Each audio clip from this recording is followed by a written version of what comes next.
They called her the silent wife. For 18 months of the most brutal divorce New York high society had ever seen, Vivian never spoke a word in her defense.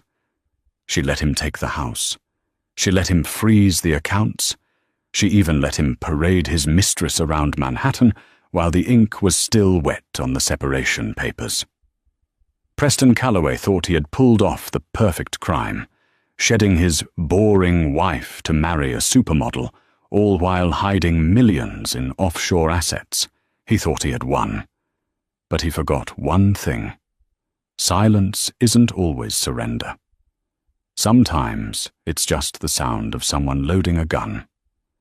And when Vivienne finally walked into the Astor Plaza charity ball, she wasn't just wearing a dress to kill.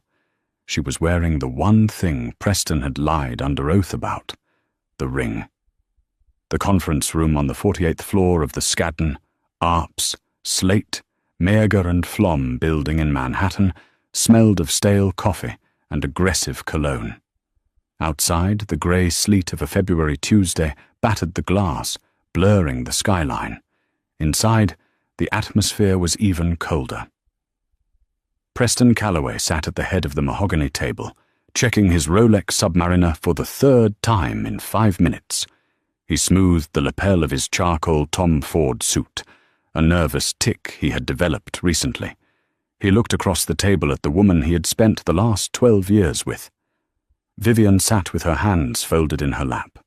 She was wearing a beige cardigan that had seen better days and no makeup. Her hair was pulled back in a severe, practical bun. To anyone looking in, she looked defeated, broken. A woman who had aged 10 years in the last 10 months. "Mr. Calloway is a busy man," Preston's lawyer, a pit bull of a man named Richard Gecko, barked. "We've been going back and forth on the Hamptons property for 3 weeks, Mrs. Calloway. The offer is final. You get the lump sum of $500,000, and you vacate the premises by the 1st of the month. Preston keeps the Sag Harbor estate, the apartment on 5th, and the portfolio." Vivienne's lawyer, a court-appointed generalist who looked like he'd rather be anywhere else, sighed and looked at her. "Vivienne, we could push for discovery. I still think the valuation on his venture capital firm is suspicious. We haven't seen the K1s for the Cayman accounts." Preston stiffened. His eyes darted to Gecko. This was the danger zone. If she pushed for the Cayman records, the house of cards would collapse. He didn't just have money there. He had debt. Massive, toxic debt leveraged against assets he technically didn't own anymore. He needed this divorce finalized today so he could marry Bianca. Bianca's father was the CEO of Rossi Shipping. That marriage was the merger that would save Preston's financial life. But he needed a clean slate to get the Rossi investment. "No," Vivian said softly. It was the first time she had spoken in an hour. Preston leaned forward, a predatory grin twitching at the corner of his mouth. "No?" "No discovery," Vivian repeated, her voice flat, devoid of emotion. She reached into a tote bag, a canvas grocery bag Preston noted with disdain, and pulled out a cheap ballpoint pen. "I just want it over, Preston. I'm tired." "Vivian, are you sure?" her lawyer whispered urgently. "That is a pittance. You supported him through business school. You worked 2 jobs when Calloway Holdings was in the red." "I said I'm tired," she said, looking Preston dead in the eyes. Her eyes were usually a warm hazel, but today they looked like dull glass. "If I sign today, is it over?" "Truly over." "Immediately," Gecko said, sliding the heavy stack of documents across the table. "Irrevocable. No alimony, no future claims on Calloway Holdings or its subsidiaries." Preston watched her. He felt a surge of adrenaline mixed with contempt. God, she was pathetic. He remembered the woman he had married, sharp, funny, an art historian with a bright future.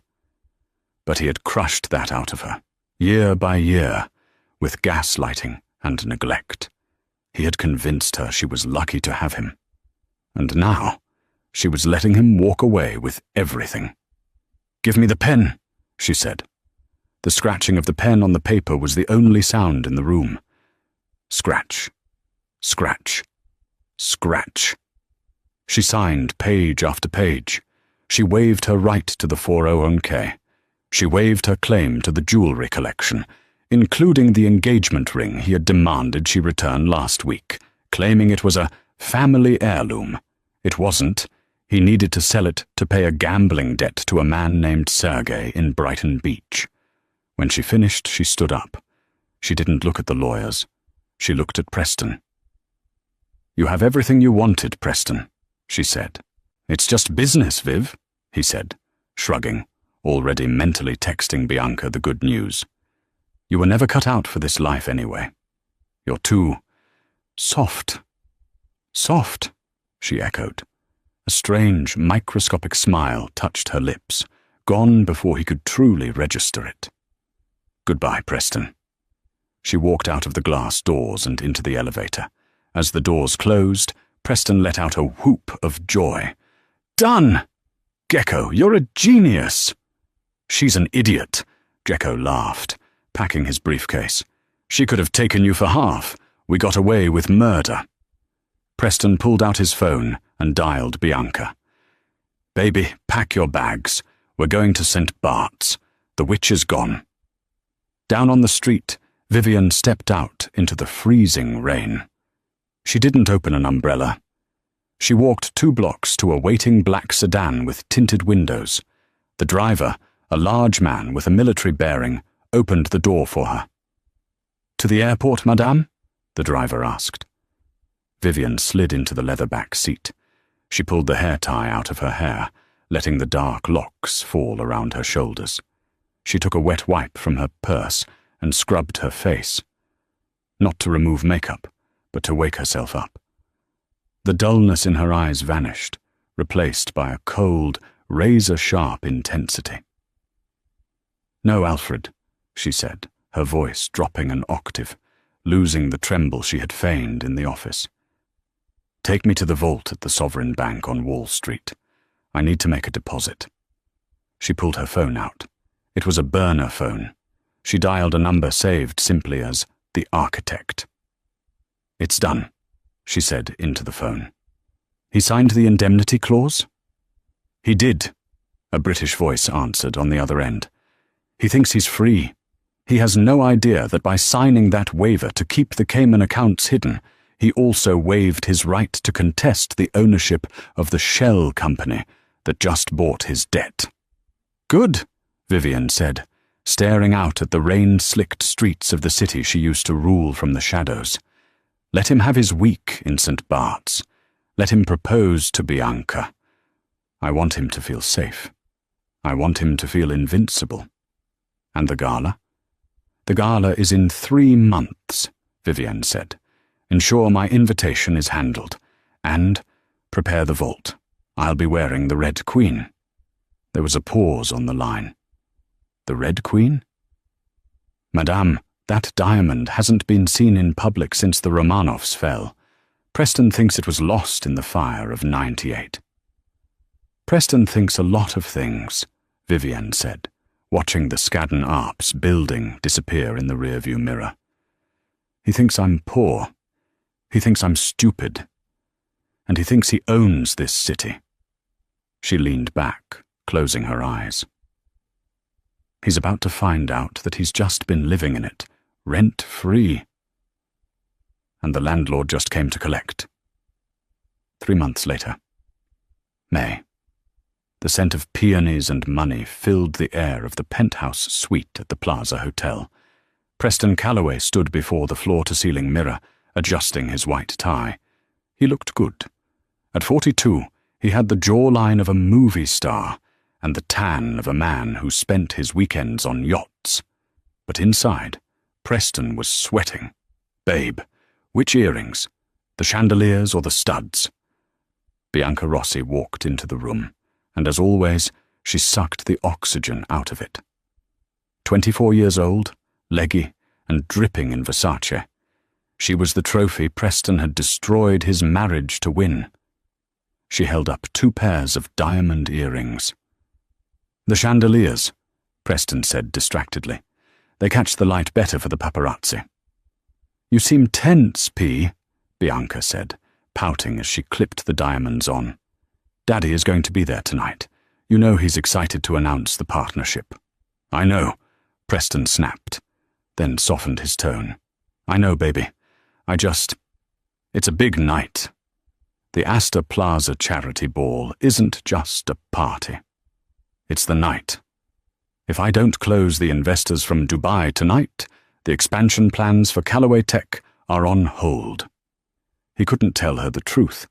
There were no expansion plans.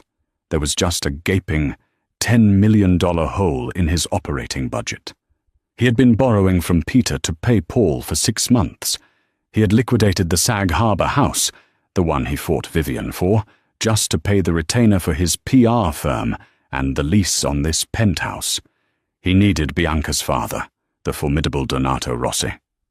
To sign the check tonight, the $20 million investment into Callaway Tech was the only thing standing between Preston and federal prison for wire fraud. "Well, don't worry," Bianca cooed, wrapping her arms around his neck. "Everyone knows you're the golden boy. Look at you. You're free of that boring old nag. You have me, and you're about to be the CEO of the year." She glanced at her left hand. It was bare.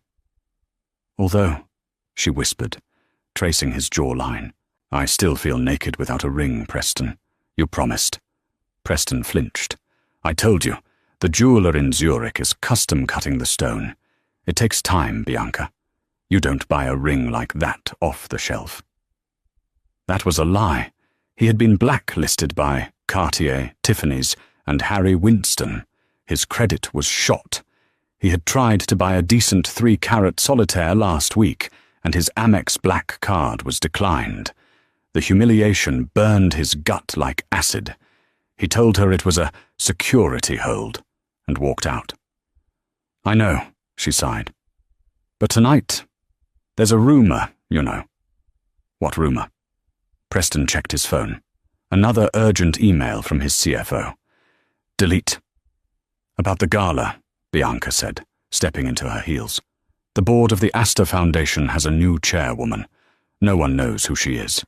They say she bought her way onto the board with a $50 million donation. Anonymous. Probably some Saudi princess or a tech widow from Silicon Valley." Preston dismissed. "Who cares? As long as the champagne is cold and your father is happy." "They say she's unveiling a piece of jewelry tonight," Bianca continued, scrolling through page 6 on her phone. "Something legendary. The theme of the gala is hidden treasures. Everyone is trying to guess what it is." Preston put on his jacket. He didn't care about jewelry. He cared about survival. "Let's go," he said. "The limo is downstairs." The Astor Plaza Charity Ball was the apex of New York social life. It was held at the Metropolitan Museum of Art, specifically in the Temple of Denda. The massive sandstone temple was bathed in purple and gold light. The air buzzed with the chatter of senators, celebrities, and hedge fund managers. Preston worked the room like a shark. He shook hands, flashed his $1 million smile, and laughed at jokes that weren't funny. He kept a tight grip on Bianca's waist, using her beauty as a shield. "Preston, my boy." The booming voice belonged to Donato Rossi. The shipping magnate was a short, barrel-chested man with eyes like flint. "Donato," Preston said, shaking the older man's hand firmly. "You look fantastic. And you look like a man who's ready to sign papers." Donato laughed, slapping him on the back. "I've had my lawyers look over the Callaway Tech proposal. It's ambitious." "Fortune favors the bold," Preston recited his favorite mantra. "Indeed, we'll make the announcement after the speeches," Donato said. "But first, I want to meet this mysterious chairwoman. Have you seen the program?" Donato held up the velvet-bound itinerary. 20 course. Welcome address by the chairwoman of the Astor Foundation. 21 trucks, the unveiling of the Star of the South. Star of the South? Preston frowned. The name triggered a distant memory. A headache began to throb behind his eyes. Some diamond, Donato said.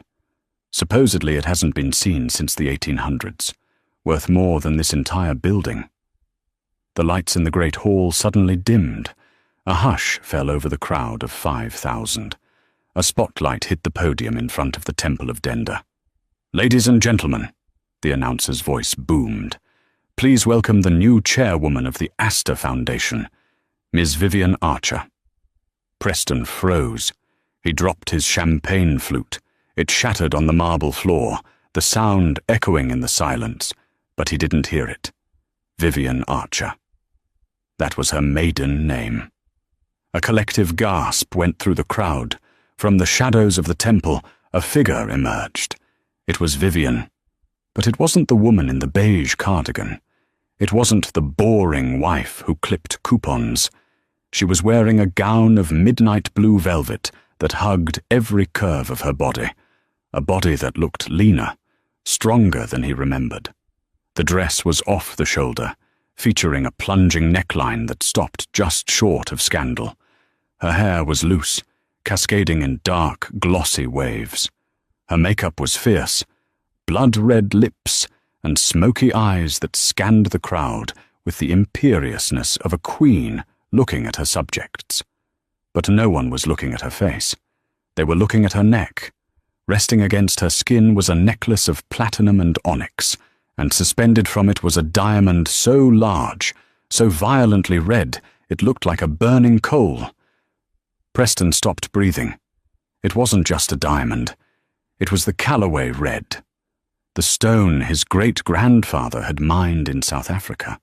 The stone Preston had told everyone was stolen in a burglary 5 years ago to collect the insurance money he had used to pay off a blackmailer. He had sold that stone on the black market to a fence in Macaw. How the hell did she have it? Vivian stepped up to the microphone. She didn't smile. She looked out into the darkness, and even though there were thousands of people, Preston felt her eyes lock onto his, like a laser sight. "Good evening," her voice purred through the speakers, rich and confident. "They say that the truth is like a diamond, hard, cold, and impossible to destroy, no matter how deep you bury it." Bianca tugged on Preston's sleeve. "Preston, isn't that your ex-wife? I thought you said she was a frumpy librarian." Donato Rossi was staring at Vivian, entranced. "That," the billionaire whispered, "is the most magnificent woman I have ever seen." Preston felt the room spinning. He needed to get out. He needed to run. But his feet were lead. "Tonight," Vivian continued, touching the massive red stone at her throat, "we are here to talk about hidden treasures, and the price we pay to keep them." She smiled, and for the first time in his life, Preston Callaway was truly, terrifically afraid. The applause that followed Vivian's speech was thunderous, a stark contrast to the silence that had defined her existence for the last 2 years. She walked down the steps of the Temple of Denda with the grace of a woman who owned the ground beneath her feet. Preston Callaway felt like he was drowning on dry land. He gripped Bianca's arm so hard she winced. "Ow! Preston, stop it!" Bianca hissed, pulling away. She smoothed her Versace dress, eyeing the crowd. "Why is everyone looking at her? She's old." "She's 38, Bianca," Preston muttered, his eyes fixed on the red diamond burning at Vivian's throat. "And right now, she's the most powerful woman in this room." "I want to meet her," Donato Rossi announced, finishing his scotch in one gulp. "No," Preston said too quickly. "Donato, really, we should go check on the Dubai investors. They're by the bar?" "Nonsense," Donato boomed, already moving through the crowd. "I want to know how a woman comes out of nowhere to chair the Astor Foundation, And I want a closer look at that stone." Preston had no choice but to follow. He felt like a prisoner walking to the gallows. As they approached, the crowd naturally parted for Donato Rossi, the billionaire shipping magnate. Vivian was surrounded by a phalanx of admirers, senators, heiresses, and tech moguls, but when she saw the trio approaching, she raised a hand, silencing the man she was speaking to. She turned. Her eyes, cool and amused, landed on Preston. Then they slid to Bianca. Finally, they rested on Donato, with a warmth that was entirely calculated. "Mr. Rossi," Vivian said, extending a gloved hand. "I was hoping you would attend. Your work with the Oceanic Cleanup Initiative is something I've admired from afar." Donato took her hand and kissed it, a rare gesture of old-world respect from the ruthless businessman. "You know who I am, Miss Archer. But I confess, you have me at a disadvantage. My future son-in-law here tells me you used to be married." Vivian's gaze flicked to Preston. It was like a physical blow. "Preston," she said softly, "you look flustered. Is the air conditioning not working in the penthouse?" "Vivian," Preston croaked. He cleared his throat, trying to summon the arrogance that usually fueled him. "You look expensive. Who's paying for the dress? The settlement money wasn't that generous." It was a clumsy jab, meant to humiliate her. The circle of socialites around them went quiet. Vivian didn't blink. She laughed, a light, tinkling sound that sounded like champagne bubbles popping. "Oh, Preston, you always did have a terrible head for figures. That's why your company is currently leveraged at 6-1, isn't it?" Preston went pale. That figure, 6-1 leverage, was a secret. It was buried in the books that only he and his CFO saw. "I don't know what you're talking about," Preston snapped. "Introduce me to your benefactor." "Who bought you the necklace?" Bianca chimed in, sensing an opening. "Yes, it's a bit gaudy, isn't it? Red diamonds are so theatrical." Vivian turned her full attention to the young model. She didn't look angry. She looked pitying. "You must be Bianca," Vivian said. "Preston has excellent taste in aesthetics, if not in longevity. And as for the necklace," she reached up and touched the cold stone. "No man bought this for me. I bought it myself." "Impossible," Preston blurted out. "That stone is the Callaway Red. It was stolen 5 years ago from my safe. It's a police matter." He had said it loud enough for the people around them to hear. He thought he had her. He thought he could accuse her of possessing stolen property. Vivian stepped closer to him. She invaded his personal space, the scent of expensive tuberose and danger enveloping him. "Stolen?" she whispered, loud enough only for Preston, Bianca, and Donato to hear. "That's funny, because I have the receipt from a private auction in Macau. The seller was a man named Mr. Smith. But the bank account the money was wired to? It belongs to a shell company called Apex Holdings. Does that sound familiar, Preston?" Preston stopped breathing. Apex Holdings. That was his offshore account, the one he used to hide the insurance payout after he faked the burglary of the diamond. If she had the receipt proving he sold the diamond he claimed was stolen. She had proof of insurance fraud, wire fraud, perjury. "You wouldn't," Preston hissed, sweat trickling down his temple. "I would," she smiled.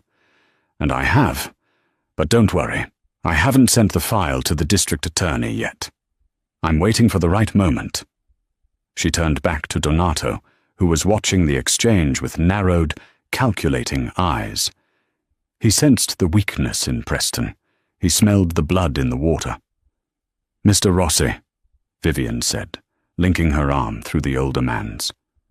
"I have a private table on the balcony. I'd love to discuss your shipping routes. I think I can help you with those tariffs in the South China Sea. I have some friends in the Trade Ministry." "I would be delighted," Donato said, turning his back on Preston without a second glance. "Preston, entertain Bianca. I'll find you later." "Donato, wait. The contract," Preston pleaded, stepping forward. Donato paused and looked over his shoulder. "We'll discuss the contract tomorrow, Preston. I prefer to do business with men who don't sweat through their tuxedos." Preston stood frozen in the middle of the ballroom as Vivian walked away with his investor, his savior, and his dignity. As they walked away, Bianca tugged on his arm. "Preston, do something. She's stealing my dad." Preston looked at his fiancée, then at the retreating figure of his ex-wife. The silent wife had just nuked his life in 3 minutes without raising her voice. "She's not stealing him, Bianca," Preston whispered, terror gripping his heart. "She's hunting. 18 months earlier. The concept of revenge is often misunderstood. People think it's a crime of passion, a scream in the night, a slashed tire. But Vivian knew the truth. True revenge is an engineering project. It requires blueprints, permits, and a solid foundation. It had started on a Tuesday, 3 months before she asked for the divorce. Vivian had been cleaning Preston's home office. He never let the maids in there. He said he had sensitive client files. But he was sloppy. Arrogance always makes men sloppy. He had left his gym bag on the leather armchair. Vivian picked it up to take out his sweaty clothes, and a phone fell out. It wasn't his iPhone. It was a cheap, plastic burner phone. Curiosity is a dangerous thing. Vivian turned it on. There was no passcode. She sat on the floor, surrounded by the smell of old leather and betrayal, and scrolled. It wasn't just Bianca. There were others before her. But worse than the infidelity were the texts to a number labeled Gecko. Moved the 2M to the Cayman shell. She doesn't suspect a thing. Valuation of the company is cooked. If she asks for half, she gets half of nothing. The insurance payout for the red clears tomorrow, tax-free. Vivian didn't cry. She sat there for an hour, the light fading in the room, watching the dust motes dance in the air. She felt a strange sensation in her chest. It wasn't heartbreak. The heart had broken years ago. This was clarity. She took photos of every text with her own phone. Then she put the burner back exactly where she found it. The next day, she didn't call a divorce lawyer. She called a number she found on a hidden forum for forensic accounting. She met him in a diner in Queens, far away from the Upper East Side. He introduced himself only as Alaric. He was a small man with thick glasses and a sweater that looked like it had been knitted by a blind grandmother. He looked harmless. He was the most dangerous man Vivian would ever meet. "You have a problem, Mrs. Calloway," Alaric said, stirring his tea. He didn't look at the photos she had printed out. He just looked at her. "I have a husband who is stealing my future," Vivian corrected. "I want it back." "No," Alaric said gently. "You want to hurt him. If you just wanted the money, you'd hire a lawyer and subpoena these records. You'd get a settlement. But you're here, in a diner that smells like grease, talking to a man who technically doesn't exist. You don't just want the money. You want to take his pieces off the board." Vivian looked at his reflection in the napkin holder. He made me feel small for 12 years. He made me doubt my own sanity. He treated me like furniture. She looked up, her eyes hard. "I don't just want a divorce, Alaric. I want an eviction. I want him to feel what it's like to have nothing." Alaric smiled. It was a terrifying smile. "Then we have work to do. But you have to follow my rules. Rule number 1. You must become a ghost." "A ghost? You must be boring," Alaric explained. You must be defeated. You cannot fight for the assets. You cannot scream. You must let him think he is winning every single step of the way. Narcissists like Preston Calloway cannot resist a victory lap. We will let him run until he is so far ahead he doesn't realize he's run off a cliff. And so, the silent wife was born. For a year, Vivian played the part. She wore the beige cardigans. She stopped wearing makeup. She let Preston insult her intelligence at dinner parties. Every insult was fuel. Every time he called her soft, she transferred another $5,000 of her own inheritance into a crypto account Alaric had set up. Then came the divorce proceedings. The moment in the lawyer's office where she signed the waiver was the hardest performance of her life. She had to sign away her rights to the known assets to trap him with the unknown ones. By signing the agreement that stated she accepted the disclosed assets as the full extent of his wealth, she triggered a specific clause in New York state law regarding fraudulent concealment. If she could prove later that he hid assets, the entire agreement would be void, and the penalty usually involved awarding 100% of the hidden assets to the victim. She didn't want half, she wanted it all. But the masterstroke was the ring. 2 weeks after the divorce was finalized, Alaric called her. "The Calloway Red," Alaric said. "It's resurfaced." "Where?" "Macau, a private black market auction. Preston sold it to a fence, but the fence is spooked. He wants to unload it fast." "How much?" Vivian asked. $3 million. Cash. Vivian didn't have $3 million liquid, but she had access. "Alaric," she said, pacing her small rental apartment in Brooklyn. "The Cayman accounts, the ones Preston thinks are secure." "Yes?" "He gave me the password once, 5 years ago, when he was drunk. He thinks he changed it. But I saw him typing it last month. He just added a 1 at the end." "Risky," Alaric warned. "If we touch that money, he gets an alert." "Not if we route it through the shell company he's trying to buy," Vivian said. She had learned fast.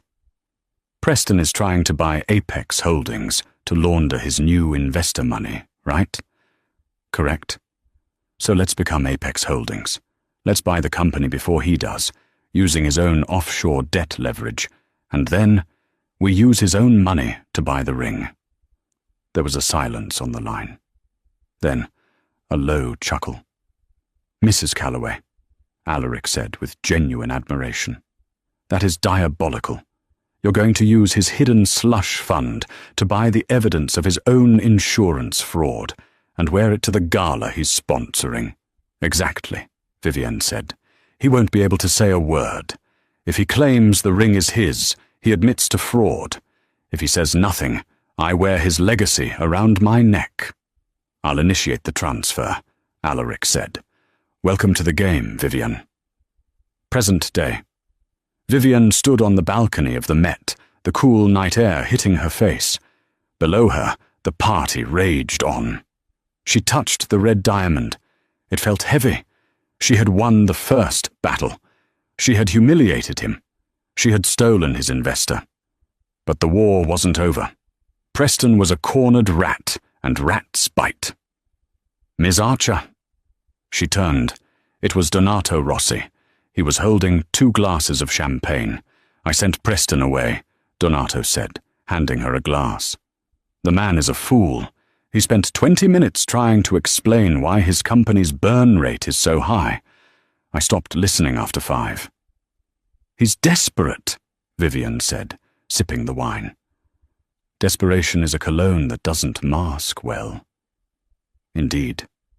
Donato leaned against the stone railing.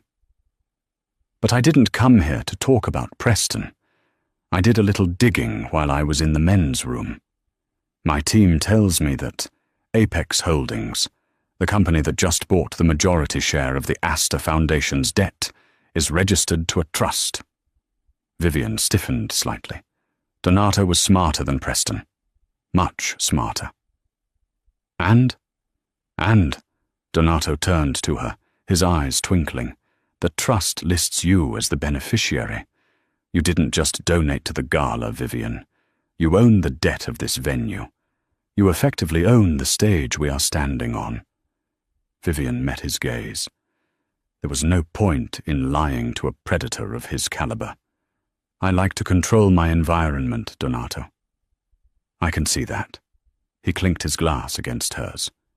"I like a woman who plays the long game. Preston is asking me for $20 million to save his company. I haven't signed yet." He paused, letting the implication hang in the air. "What would you do?" Donato asked, his voice low, "if I gave that investment to you instead?" "To whatever venture you are planning next." Vivian smiled. It was the first genuine smile she had worn all night. "I'm planning a hostile takeover, Donato," she said, "of Callaway Tech." Donato threw his head back and laughed, a rich, hearty sound. "Brilliant. Absolutely brilliant. Tell me more." Just then, a commotion erupted from inside the ballroom. A glass shattered. Shouting. Vivian turned. Through the glass doors, she saw Preston. He was red-faced, screaming at a waiter. But he wasn't looking at the waiter. He was looking at her through the glass, and in his hand, he held his phone. He raised it, pointing the screen at her. A text message notification pinged on Vivian's clutch. She opened it. It was from Preston. "I know about Alaric, and I know where he lives. Come to the cloakroom, now, or the little man bleeds." Vivian's blood ran cold. She had underestimated him. She thought he was just a fool. She forgot he was a criminal. "Is everything all right?" Donato asked, seeing her expression change. Vivian snapped the phone shut. The mask was back in place. "Excuse me, Donato," she said coolly. "I have a loose end to tie up." She walked back into the ballroom, her heels clicking like gunshots on the marble. The game had just turned violent. The cloakroom of the Metropolitan Museum of Art was a cavernous space, smelling of cedar, expensive fur, and damp wool.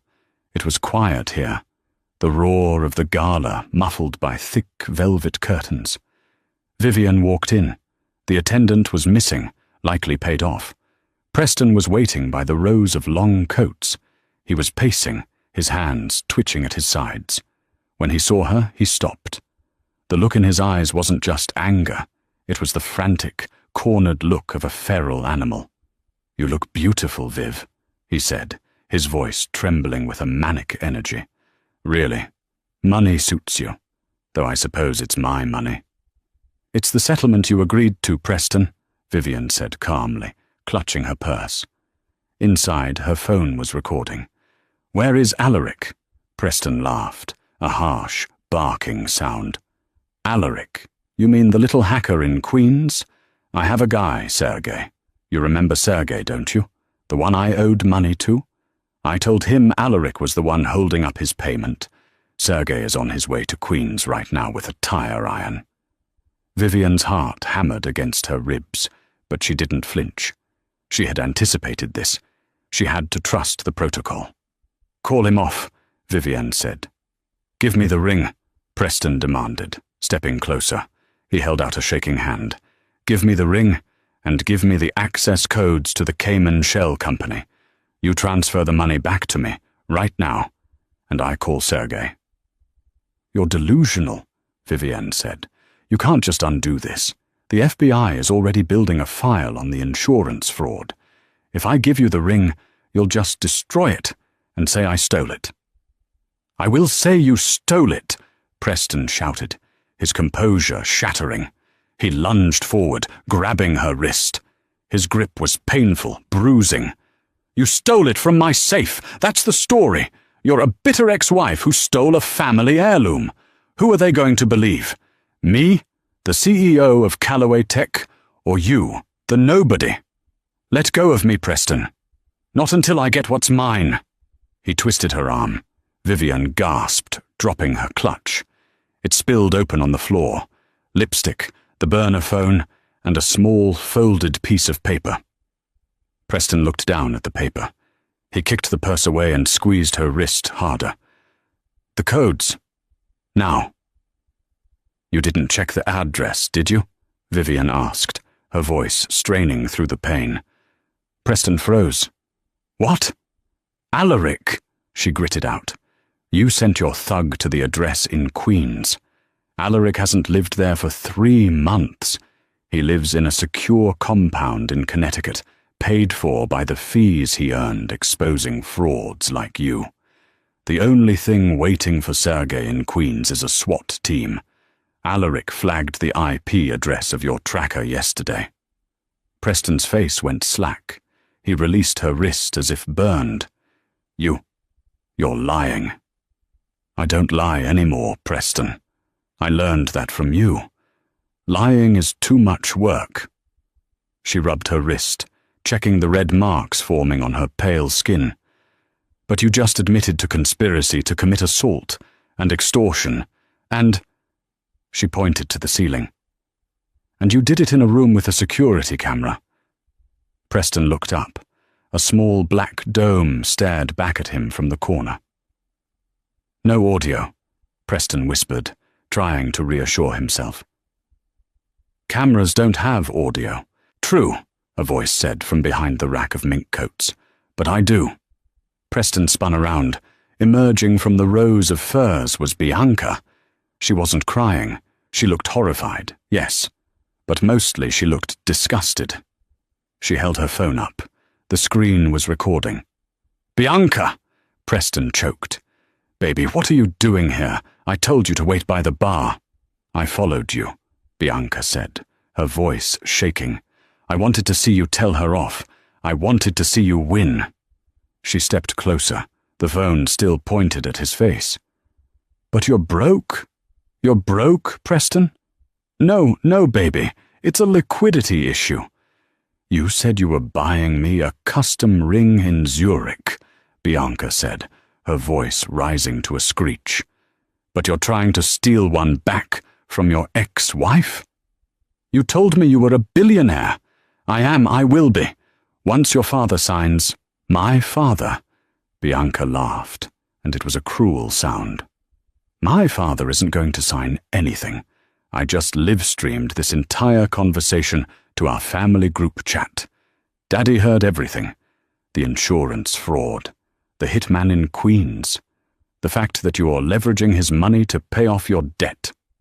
Preston backed away, looking between the two women. The silent wife and the trophy wife. He had pitted them against each other, assuming they would fight for his affection. Instead, they were looking at him with the same expression. Absolute revulsion. Bianca, please, Preston begged, reaching for her. I did it for us. I needed the capital to give you the life you deserve. I have a life, Bianca spat, and I don't need a fraud to pay for it. She turned to Vivian. For a moment, the two women locked eyes. There was no warmth there, but there was a truce, an acknowledgement. Nice necklace, Bianca said stiffly. Nice recording, Vivian replied. Bianca turned on her heel and stormed out of the cloakroom. Preston stood alone with Vivian. He was shaking. His empire had just evaporated in 10 seconds. It's over, Preston, Vivian said quietly. Go home. Preston looked at her, his eyes hollow.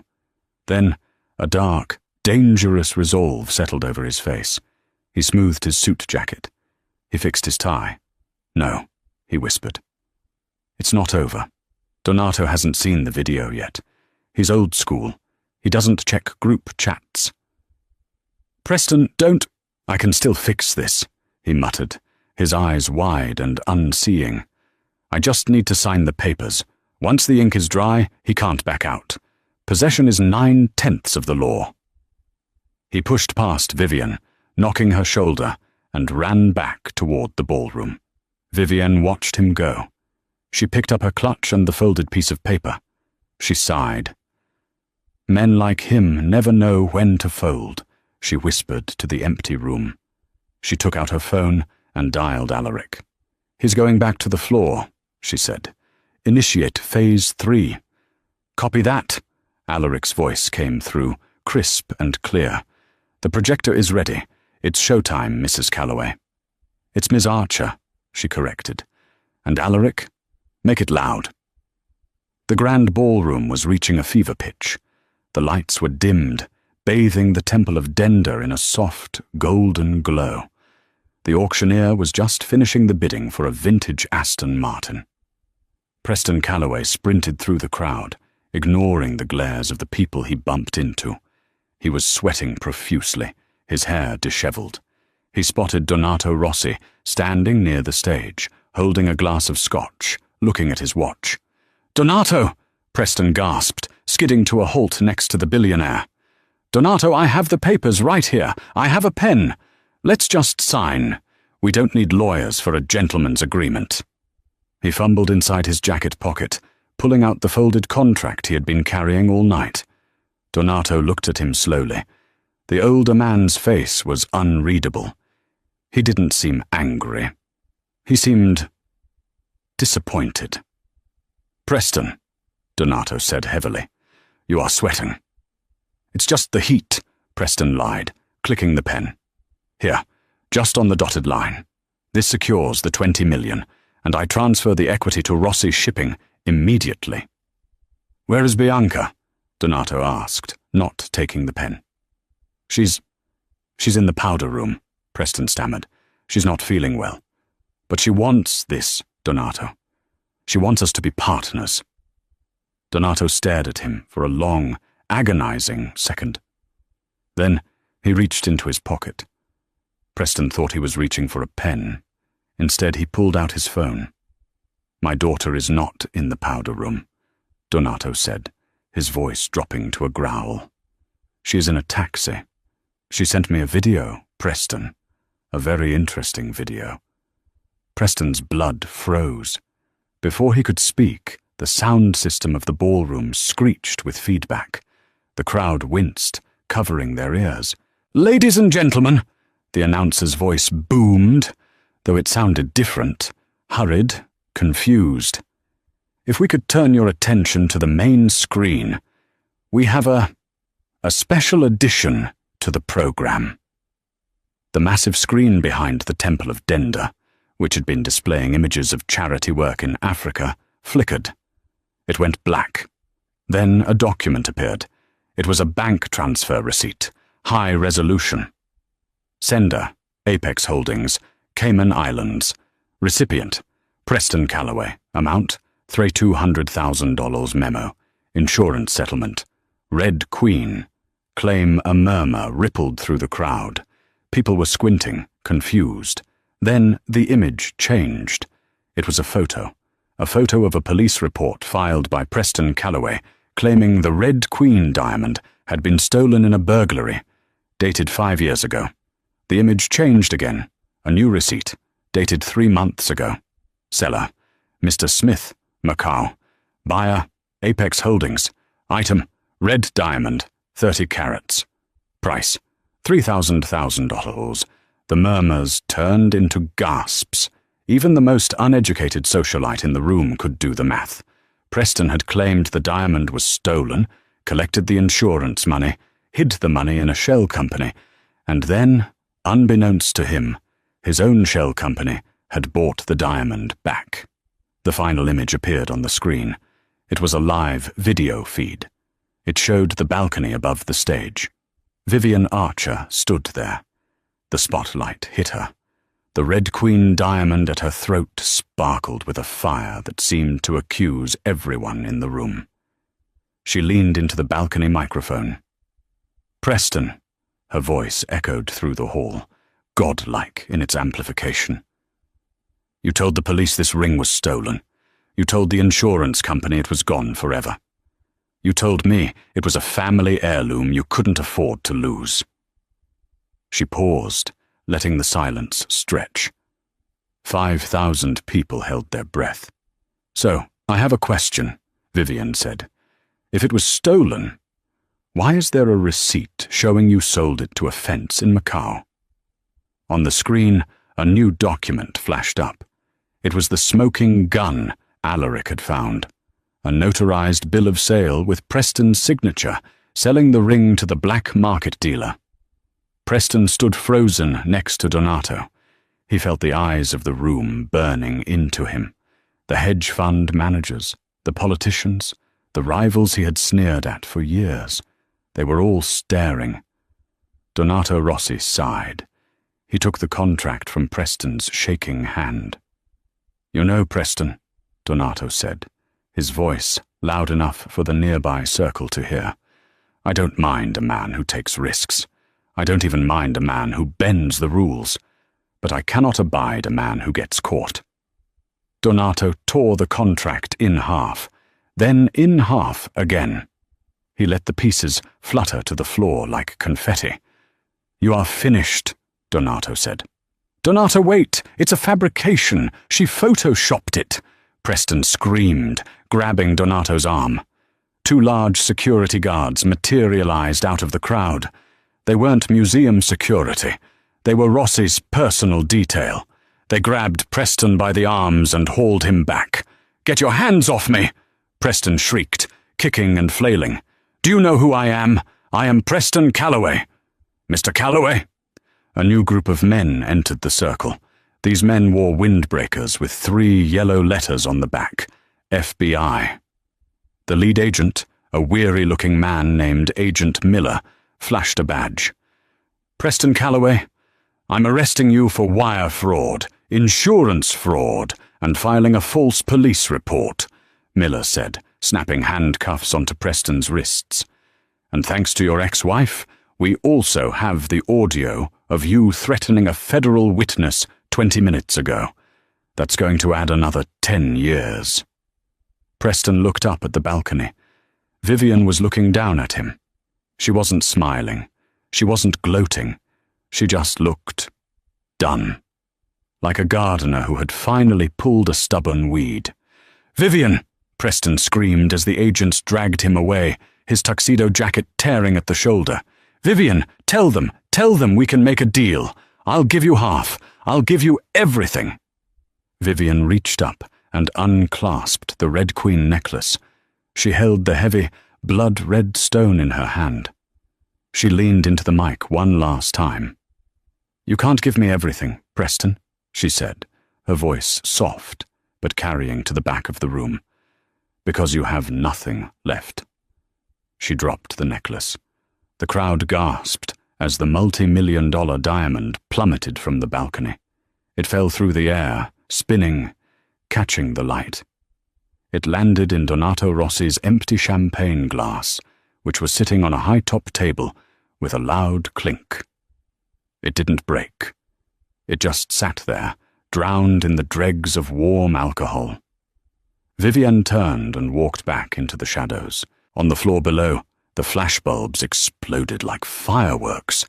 Preston was dragged out the double doors, his screams echoing off the ancient Egyptian stones. The silent wife had spoken, and she hadn't needed to raise her voice to bring the house down. 6 months later. The silence in the Sotheby's auction room on York Avenue was different from the silence Vivian had lived in for 2 years. That silence had been a cage. This silence was electric with anticipation.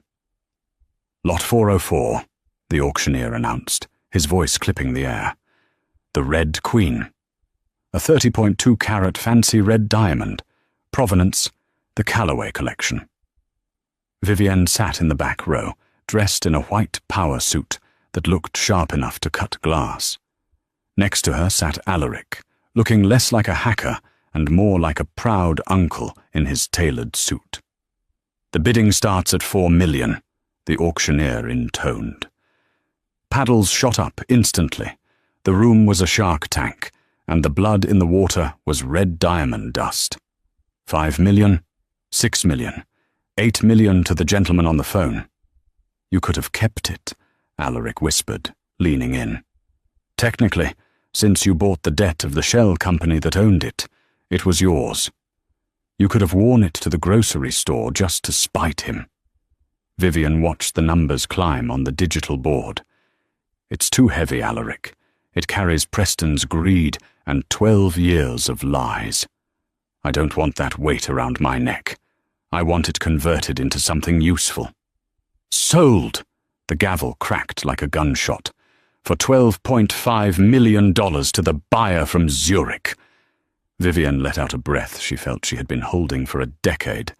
She didn't feel rich. She felt light.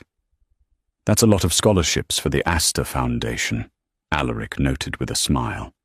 It is, Vivian agreed, standing up. Come on, I have a company to buy.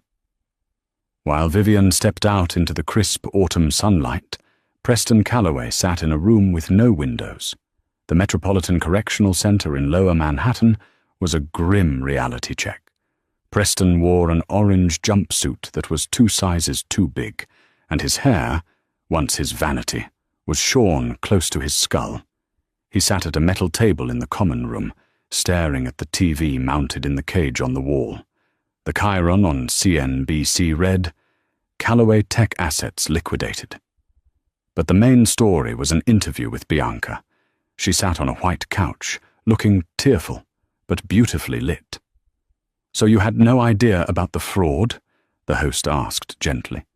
"None," Bianca sobbed, dabbing her eyes. "I was a victim, just like the investors. Preston manipulated me. He was a monster who used my father's name to build a house of cards." Preston gripped the table until his knuckles turned white. "Liar," he whispered. "You spent the money. You wanted the lifestyle." On the screen, Bianca held up a hardcover book. "Diamond in the Rough, My Escape from the Callaway Fraud. I wrote this to warn other women," Bianca said, her voice strengthening. "And half the proceeds go to charity." Preston screamed, throwing his plastic lunch tray at the screen. It clattered uselessly against the bars. As the guards dragged him back to his cell, the crushing truth hit him harder than any gavel. He wasn't even the villain in the story anymore. He was just a footnote in theirs. "The lobster is excellent," Donato Rossi said, seated at a private table at Le Bernardin. "We aren't here for the lobster, Donato," Vivian said, taking a sip of sparkling water. "No." Donato slid a thick leather folder across the table. "The acquisition is complete. My team bought the scraps of Callaway Tech this morning. The patents, the server farms, the algorithms. We got them for pennies on the dollar. And the rebrand? Ready. We're calling it Phoenix Systems. And as agreed, the majority shareholder is the anonymous trust you set up." Vivian ran her finger over the documents. It was perfect. Preston had built the engine of a Ferrari, but was too busy painting it gold to drive it. Now, she owned the engine. "You realize," Donato mused, "that you just pulled off the most Machiavellian hostile takeover in New York history. You took his company, his reputation, and his freedom. You didn't just beat him. You erased him." "Preston thought power was noise," Vivian said calmly. "He thought it was shouting and showing off. He didn't understand that real power is silent. It's the current that pulls you under before you know you're drowning." Donato raised his glass. "To silence." To silence. That evening, Vivienne stood in her living room. The fireplace crackled softly. She held a beige cardigan in her hands, the itchy, shapeless thing she had worn the day she signed the divorce papers. It smelled of old fear and submission. She tossed it into the fire. She watched the wool catch, curling into black ash. The symbol of the silent wife vanished up the chimney in a wisp of smoke. Her phone buzzed. It was Alaric. "Board meeting Monday at 9 a.m. You're sitting at the head of the table. What do you want your title to be?" Vivian typed her reply. "Don't call me chairwoman. Call me the architect." She poured a glass of Pinot Noir and sat in the armchair. For the first time in years, she wasn't plotting. She wasn't calculating. She was just existing, listening to the fire. The silence wasn't heavy anymore. It was a symphony, and she was the conductor. The silent wife was dead. Long live the Queen. And that is how you serve revenge: cold, calculated, and absolutely profitable. Preston thought he could bury Vivian, but he forgot that she was a seed. She turned her silence into a weapon and his own greed into her empire. It really makes you think, how often do we mistake quiet people for weak people? Vivian proved that while the loud ones are talking, the quiet ones are planning. I'd love to know your take. Would you have burned the cardigan or kept it as a trophy? Let me know in the comments. If you enjoyed this story of ultimate justice, please hit that like button and subscribe so you don't miss the next one. Until next time, stay silent, stay sharp, and watch the throne.